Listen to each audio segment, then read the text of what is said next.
out to various communities to rescue people, especially women and children, including the elderly who may have been in danger after the downpour which flooded most parts of Accra.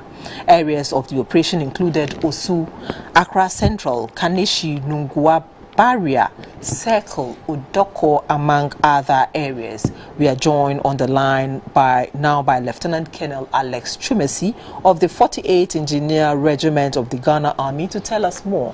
Hello, good afternoon, sir, and welcome to News Hour. Good afternoon. Sir, tell us more about Operation Boafo.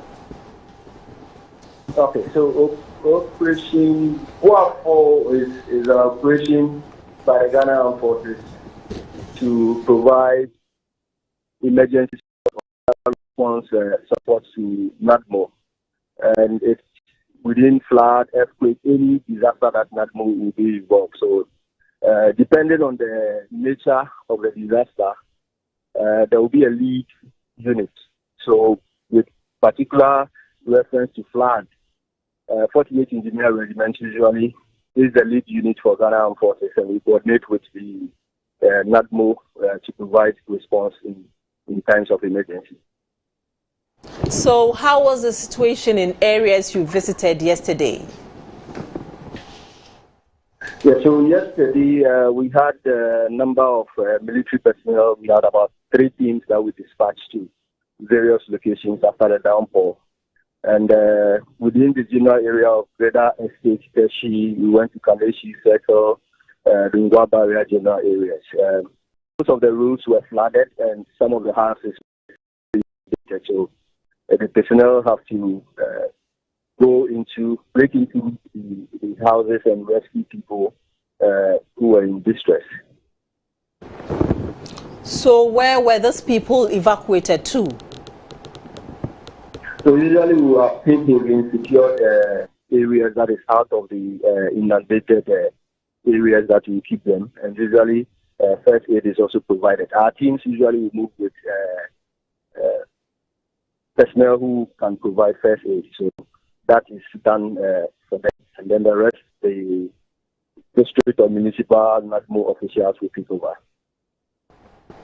Sir, after this particular raining season, what then happens to Operation Boafo? So Operation Boafo is an ongoing operation. It's activated anytime there is an emergency. So we provide the necessary assistance to distressed persons whenever there is any disaster. But there are a lot of efforts being made to mitigate these flood challenges that we have within the country. So Ghana Armed Forces, particularly using the engineers, prior to the rainy season, usually we undertake mitigating measures such as dredging or the setting of some of the major drains within the Greater Accra region. Thank you, Lieutenant Colonel Alex Chumesi, for that update. The National Disaster Management Organization, NADMO, has warned residents in low-lying areas to take precautionary measures to stay safe. Residents living in flood-prone areas are further advised to identify safe havens in their communities and move to higher grounds to avoid imminent danger. We are joined by the Communications Director of NADMO, Mr. George Ayisi, to tell us more about their rescue operations. Good afternoon, sir, and welcome to News Hour.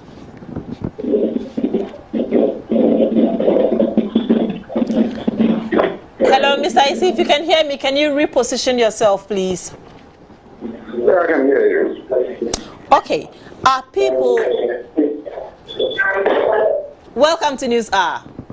Can you hear me now? Yes, Mr. Ayisi. Okay. I'm making an interview here.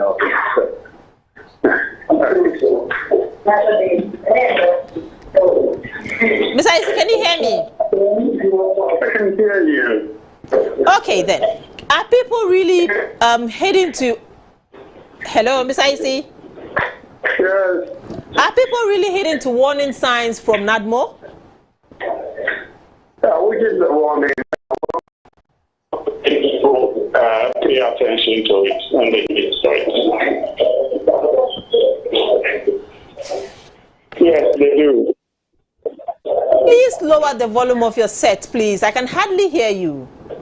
Which way? There's no set where I'm standing. I'm having a feedback in the studio, please. If you can move away from the radio. I'm not in the radio. But we are Temahabo. Anyway, maybe the signals within the enclave. Okay. But yeah, so maybe that's the reason. If you can hear me, are people heading to warnings from NADMO? Are people heading through? Yeah, we believe because when we give the warnings, they pay attention, they act accordingly. Apart from rescue operations, is NADMO mandated to move people from low-lying, flood-prone areas to other areas forcefully? By force, no. When you need to do that, you want to use coercive powers, you need authority, and then you get the police involved. We disengage them to move.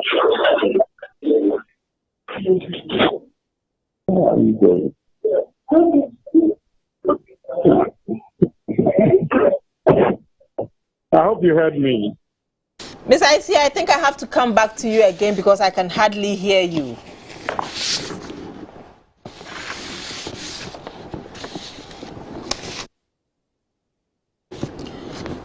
The southern part of the Odo River, particularly the portion near Adabraka, appeared to be bursting at banks yesterday, forcing residents and hawkers to move to higher grounds for safety. Around 9 a.m., the volume of water in the canal was rising messily.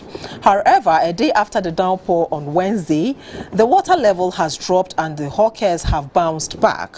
At Adabraka, the Kwame Nkrumah interchange and the Obeche-Bilamte roundabout was mostly flooded by the heavy rain on Wednesday. Roads in the affected areas became impassable. GBC News keeps monitoring the situation in that neighborhood and will update you on any development. As the Ghana Meteorological Agency has warned of more rains, the public is advised to take precautionary measures to stay safe.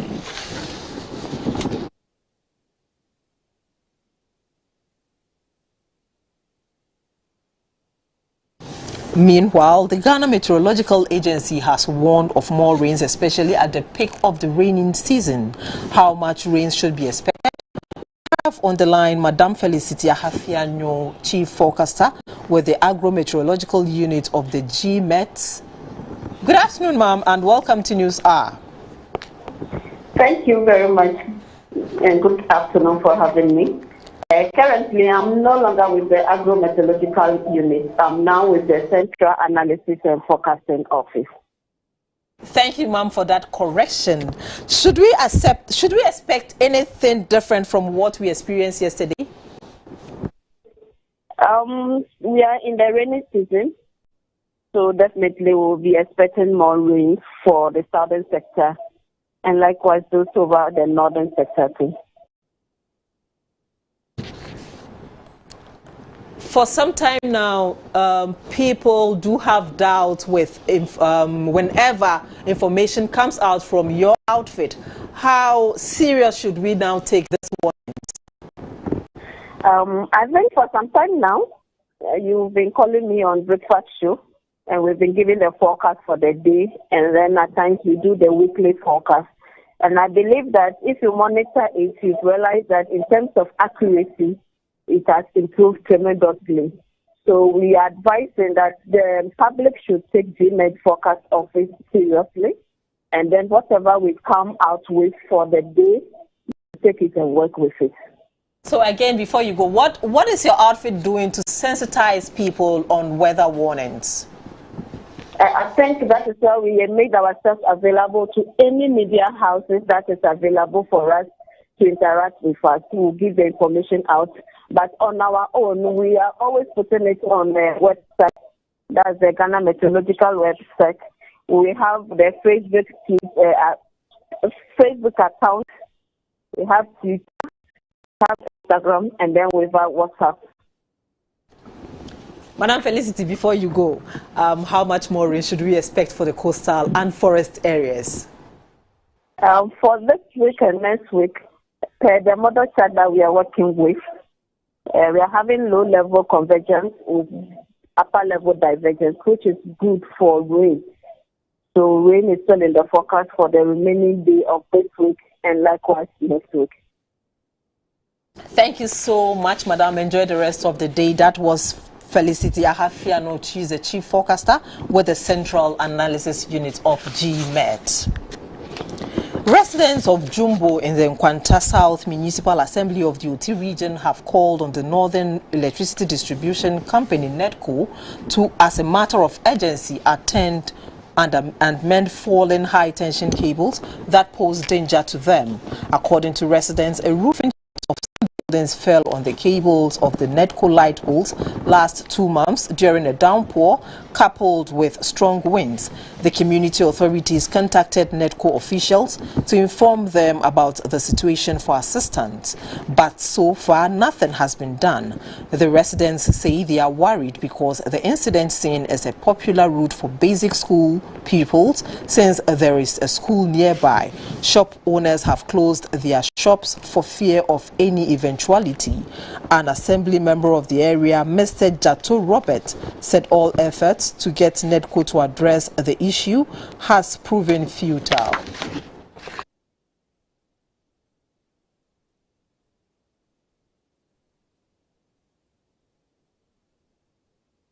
As it continues to seek public views on reforms of the Constitution, the National Commission for Civic Education says Ghanaians want the judiciary, legislature and the local governance system to be more accountable for social equity and development.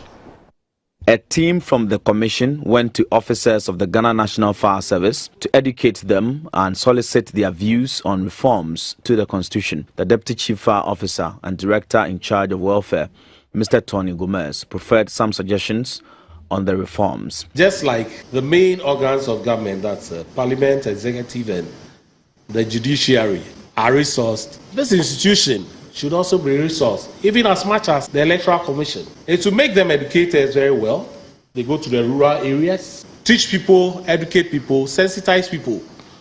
That's when we'll get to know our obligations to the Constitution. The NCC said constitutions in meaningful democracies are subject to reforms. The process, according to the Commission, starts with a bill from Parliament. It has to engage the Ghana Police Service, the Prison Service, and with the Ghana Fire Service. Issues about Article 71, office holders and their emoluments, scrapping of presidential immunity, election of MMDs, policy-driven development plan over party manifestos were raised at the forum. Mr. Victor Brobe is a member of the Commission. We expect that in terms of the issues that will be raised, they'll be similar to the issues that are normally raised in respect of the challenges with the Constitution. So I'm sure there'll be efforts to or amendments or suggestions that will be designed towards increasing the ability of the legislature, of the judiciary to play its accountability role in a more effective way. The NCC says their doors are opened for corporate entities who want to be educated about the Constitution. They can also be engaged and followed on Facebook, Twitter, Instagram, and YouTube. The Miller Institute for Transdisciplinary and Development Studies has developed grass paper technology, offering an alternative to conventional paper made from wood pulp. This may believe could be the panacea for turning around northern Ghana's economy and help put an end to the perennial bushfires in that part of the country. Grass paper is becoming an increasingly important option to offer industry a more responsive and mild way to treat forest resources. The process was successfully carried out on May 4, 2022.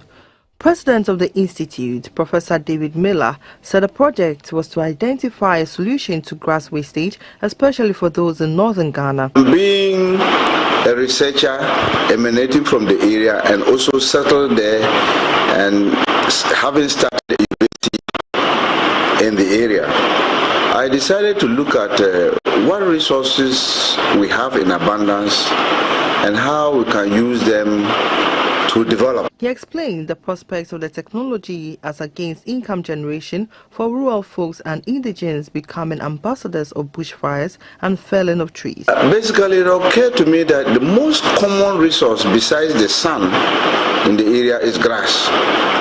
However, this resource is being treated as a nuisance. It seems to be bordering production to such an extent that every season the farmers engage in wildfires trying to burn them off, but because they are annuals, they reoccur. So the burning cycle continues year after year. Professor Miller says the technology, which is the first of its kind in the sub-region, is also in response to the menace of plastic waste that is wreaking havoc on the environment. Because of the bushfire thing. Otherwise, any organic thing can be used to make waste, like corn cobs and stalks.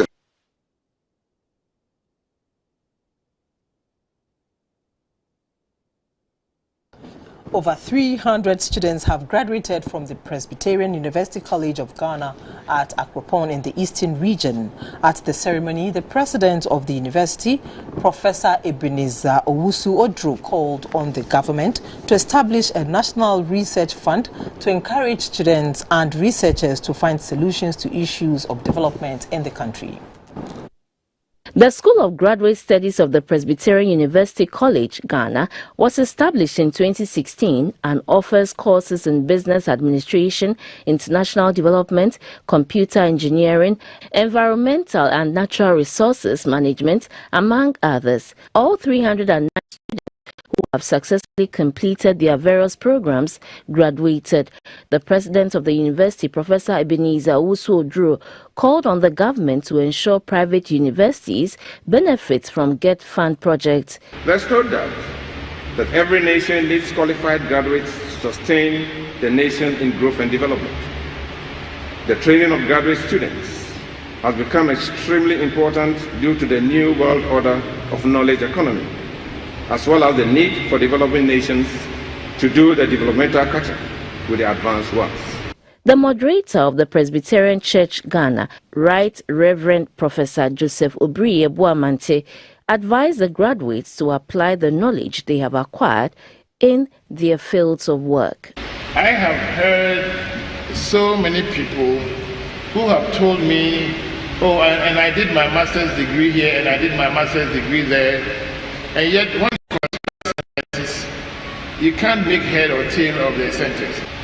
And so I have adopted the mantra, agro NFM.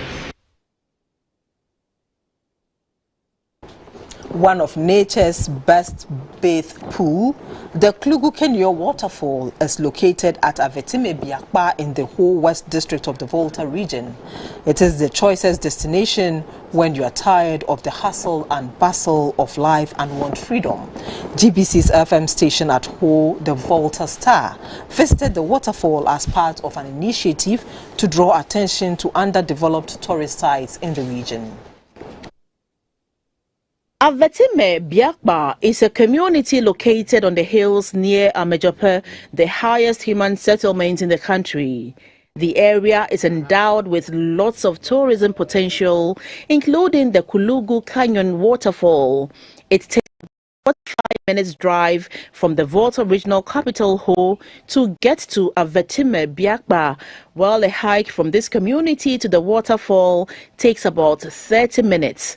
The hike is adventurous and risky as it involves the descent of steep, rocky mountainsides with the help of assistive ropes.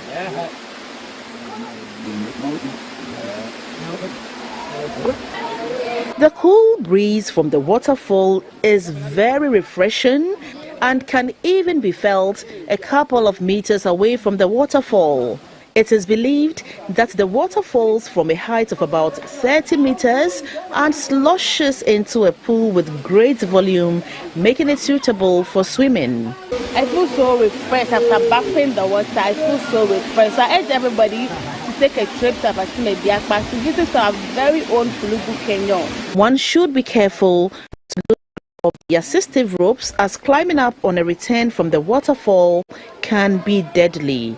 This notwithstanding, many believe it makes the hikes more adventurous. Next time you need to get away from the usual hustle and bustle of life in the capital city, Accra, remember the Kulugu Canyon waterfall. The trip to the place forms part of an initiative by the Volta Star, GBC's regional FM station, to promote tourism in the region.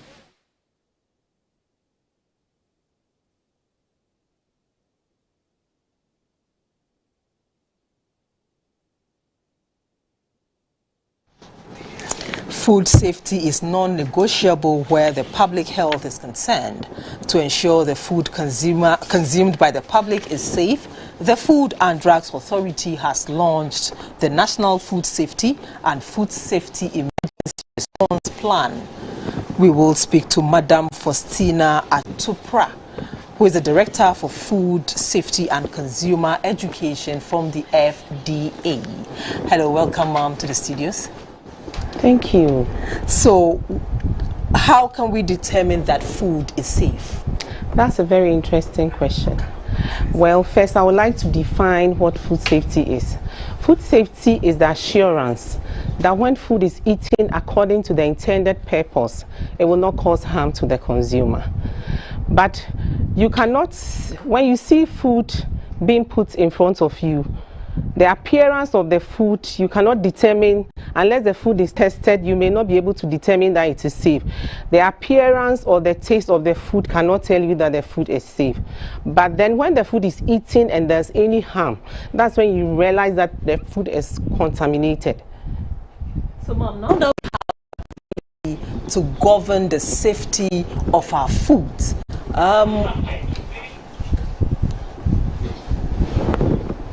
now that we have a policy to govern the safety of our food, can you tell us what the policy entails? Well, we have the National Food Safety Policy. It has come a long way. For over 12 years now, we've been working on it. And the policy, let me give a little bit of background to that. Previously, what happened is that the role is played by, along the food chain, we have from the farm all the way to the fork. We have various agencies that play some specific roles when it comes to food safety. Now, these roles are sometimes overlapping, so that maybe you have MOFA right from the farm, the role that MOFA would have to play, and then when it comes to transportation, maybe the role that GT, the transport will have to play and all that. So what happens is that sometimes there are overlaps. And so when there's a food safety emergency, you wouldn't know who plays what role. But the National Food Safety Policy has come to be able to define the specific roles that agencies will be able to play along the chain. And what happens is that then it gives a harmonized and a coordinated approach when it comes to the management of food safety. So how can the food safety emergency response mitigate the safety incidents when they occur? The Food Safety Emergency Response Plan is just a system that has been put in place to ensure that if there's a food safety emergency, we can be able to attend to it. So time is of a determining factor. Time, because when it comes to emergency, you may have people who probably will be dying and things like that. So time is of essence. And so if you have a coordinated approach in the management, it will help. So this is a system or a plan that has been put in place, and we have various or specific organizations that have been put together. So we have right from the farm, through transportation, through storage, through processing, we have institutions that have been defined as to what role they have to play, so that in case there's an emergency, a food safety emergency, we know exactly who takes the lead. Let me give an example, like the fishes that were washed ashore. The question is, who takes the lead? Can anybody just go and say that I'm handling? No. When it comes to fish, then we have the fisheries department who will take the leading role. And FDA, because we are the national regulatory body when it comes to the food safety, we play the coordinating role. We ensure that all the institutions along the chain will play their role effectively to ensure that food safety is managed. So FDA as a in implementing? What role is FDA playing in implementing this policy? So FDA plays a central role. We are playing the coordinating role. Yes. I mean, in implementing this particular policy. In the implementation of the policy, we put down strategies. Every policy has strategies when it comes to the implementation. So these have been outlined in the document. When it comes to FDA, we are in charge when it comes to when you look along the chain, the food chain from farm to fork, FDA comes in after primary production. So all issues after primary production, that's after the food has been harvested, all the post-harvest handling issues, right from transportation, processing or manufacturing to all along that line, FDA comes in to play the central role when it comes to food safety. Before you go, Mom, can you just advise all of us, let us take the advantage once you're here, advise us on how to store our foods to ensure that it's safe for consumption? For storage of food, it's very important, and it depends on the type of food that you are storing. If it has to do with meat, then you have to freeze the food, and when you are freezing, it has to be between -18 degrees to -26. But for the fridge conditions, you can go from 2 degrees to 8 degrees. That is storing in the fridge. And if you have cooked food, it has to be very hot, above 60 degrees. Yes, food when it is cooked, you can't just leave it under room temperature conditions. If you leave it under room temperature conditions, then you are going to have it's going to have how do I put it? The conditions are going to be right for microorganisms under room temperature conditions. So when you cook food, the heat destroys the microorganisms, fine. But then if you leave it under room conditions, we call something post-production contamination. The microorganisms will grow at the right temperature condition. So for food, if you want to keep food, cooked food, it has to be above 60 degrees or below in the fridge conditions, 2 to 8 degrees. Yes. Yeah. For you saying you have to keep it above a certain degrees, but then before you refrigerate it, you have to let it cool to room temperature before you put it in the freezer, or if I'm getting you. For cooked food, if you want to keep it in the fridge, it means that you have to cool it at a very fast rate. So either you cool it under a fan or you get cold water, put the food inside so that it cools it quickly, because we are talking about time when it comes to microbial growth. It grows with time is of essence, and then the temperature conditions are also very critical. So either you cool very fast and then you put it in the fridge, or you keep it, the fridge conditions I've said is between 2 and 8 degrees, or you keep it hot above 60 degrees. Thank you so much, Madam Faustina, for your time. That was Madam Faustina Atupra, the Director for Food Safety and Consumer Education. She's educated us on food safety. A pull-out ceremony has been organized for the immediate past Upper West Regional Fire Officer, Mr. Abraham Dodu. Mr. Dodu served in the Ghana National Fire Service for 32 years in various capacities. On the last lap of his career, he was appointed the acting Upper West Regional Commander in October 2019 and subsequently the substantive commander in April 2021. In 2019, Mr. Dodu worked to ensure the establishment of a number of fire stations and posts in the region. Out of the 11 municipalities and districts in the Upper West region, Ghana National Fire Service is operational in 10 districts. Mr. Dodu was grateful for the support. The new Upper West Regional Fire Officer, Mr. Henry Esiedu, pledged to continue the good work of his predecessor and called for support from all partners. The Upper West Regional Minister, Dr. Hafiz bin Sali, paid tribute to Mr. Abraham Dodu for the quality of service rendered in the region and entreated his successor, Mr. Henry Esiedu, to build on Mr. Dodu's legacies.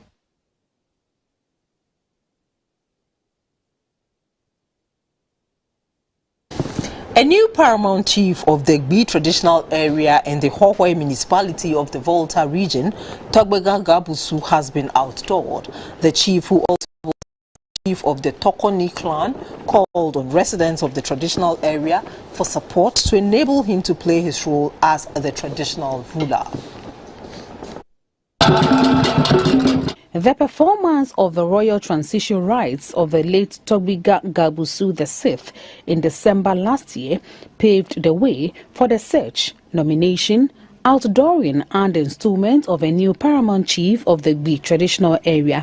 The mantle therefore fell on Togbiga Gabusu, known in private life as Mr. Seth Agbesinyale, and born on March 16, 1980.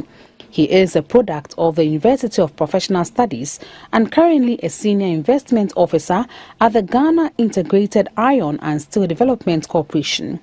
As part of the installment rites, Mr. Seth Agbesinyale was confined for 7 days per the Gbi customs and outdoored as the new Togbiga Gabusu.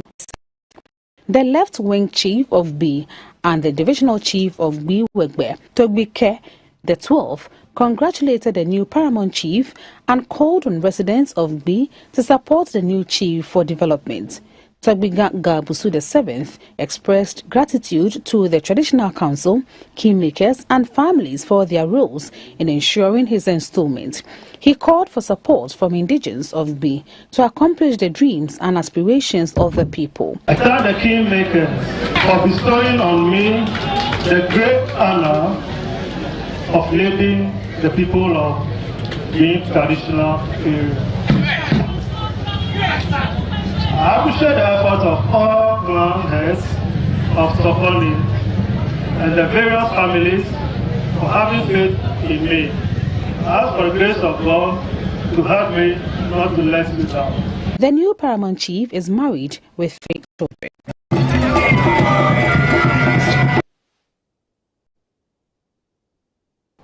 Communities within the Afram North constituency have been supported with some medical and educational materials to help improve health and education delivery in the area. Some farmers and pupils also received bicycles for easy commuting. The Afram North district in the eastern region comprises 573 communities, most of which engage in farming. The area faces challenges, especially in terms of maternal health delivery, and records stillbirths. The communities also lack educational facilities and support for agricultural activities. The Donkokrum Presbyterian Hospital, which is the only referral facility in the Afram Plains, and other health centers, as well as CHIPS compounds within the constituency, received 16 electronic and manual hospital beds, 16 mattresses and 2 incubators. Other medical items presented were 100 pieces of hospital aprons, 100 boxes of surgical nose masks, 30 walking sticks and clutches, 50 wheelchairs and 100 boxes of diapers. The educational sector received 1,200 exercise books, 1,200 story books, 500 dual decks, 100 mono decks for teachers, and 20 table and chairs, also for teachers. Farmers within the Afram North constituency were not left out. 5 of them received corn and cassava meals. 100 bicycles were also given to some farmers and pupils who walk long distances to their farms and schools. The Kwewu Afram Plains North District Director of Health Services, Mr. Francis Kwotua Apungu, and the General Manager of the Presbyterian Health Service, Reverend Ezekiel Amadou Daribi, received the medical items for onward distribution.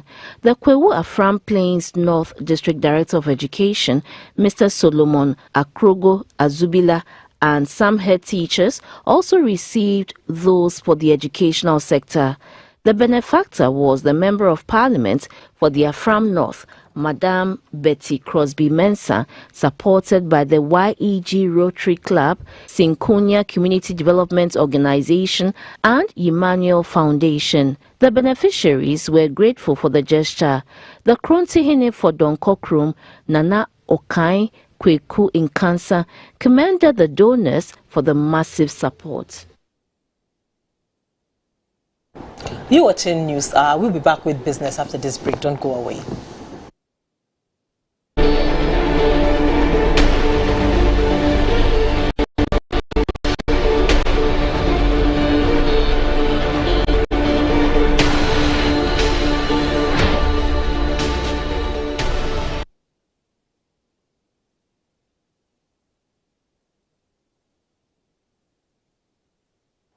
Welcome back. The Bank of Ghana has won the Central Banking Institute's FinTech Policy of the Year Award 2022 under the FinTech and RegTech Global Award run by the Coast Central Bank Institute. The Bank of Ghana won the award on account of its development of the supervisory intelligence platform meant to streamline the collection and analysis of data from regulated fintechs.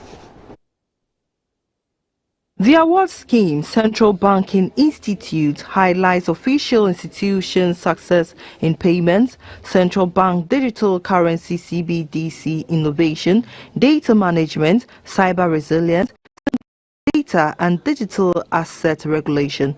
The Central Banking Institute unveiled the winners of its 5th annual FinTech RegTech Global Awards to recognize the technological achievements of central banks, supervisors and commercial tech providers. Central Banking Institute cited the Bank of Ghana's internally developed supervisory intelligence platform, which uses geospatial mobile data to understand not just transactions volumes and values, but also the locations of these activities as basis for the award. The institution also said the Bank of Ghana's system allows it to supervise money laundering, terrorism financing and fraud within the fiscal environment, while it can also conduct credit and liquidity risk assessments on regulated entities. The central bank uses this information to develop its own financial inclusion policies and better tech businesses and innovation. The platform also enhances the bank's capabilities for evidence-based policy interventions in the dynamic digital financial service system. The Governor of the Bank of Ghana, Dr. Ernest Addison, was proud of the bank's FinTech and Innovation Office for the development of the platform in-house. The Director General of the Social Security and National Insurance Trust, SNIT, says the negative narrative that the scheme gives paltry amounts to pensioners is untrue.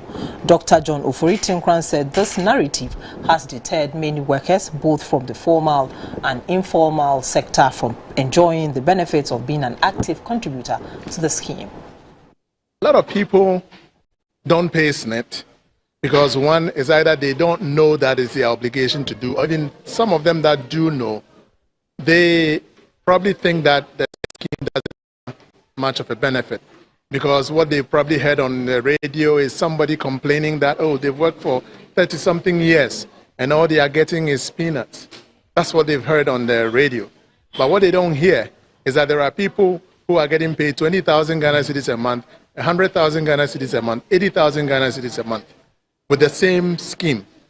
And because the narrative, the negative narrative gets amplified, then it becomes self-fulfilling and people will say, okay, I'm not going to pay. So it's not really totally because we haven't reached out, but it's also because we haven't publicized the good things about SNIT. And all I can say is that the SNIT scheme is second to none in this country as far as pension is concerned, because we are the only game in town that can tell you that we will pay you until death. Up next is the interbank rates and commodities price for the day.